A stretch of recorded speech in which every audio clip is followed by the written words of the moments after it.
Hi friends, Bhagavad Gita chapter 7 slokam 14.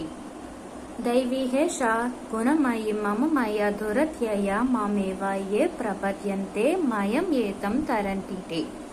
இந்த மாயையை என் தெய்வீக சக்தியால் ஆனது. அது 3 குணங்களால் ஆனது, சத்வம், ரஜஸ், தமஸ்.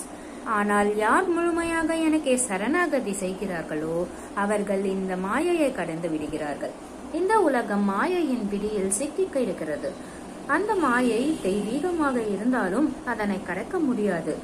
பகவானை முழுமையாக சார்ந்தவர்கள் தான் உண்மையான விடுதலை பெற முடியும். இந்த ஸ்லோகத்துக்கு ஏற்ற ஒரு சின்ன ஸ்டோரி பார்க்கலாம்.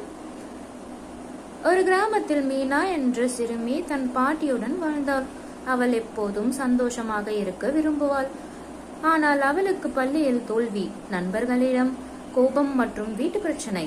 ஒரு நாள் அவள் பாட்டியிடம், பாட்டி, ஏன் என் வாழ்க்கை இப்படி சிக்கலாக இருக்கு? எல்லாம் எனக்கு எதிராகவே இருக்கே. பாட்டி சிரித்து கொண்டே கேட்டார், ஒரு வட்டியில் உப்பு, புளி, காரம் போட்டு இதை தனியாக சாப்பிட முடியுமா என்று கேட்டாள்.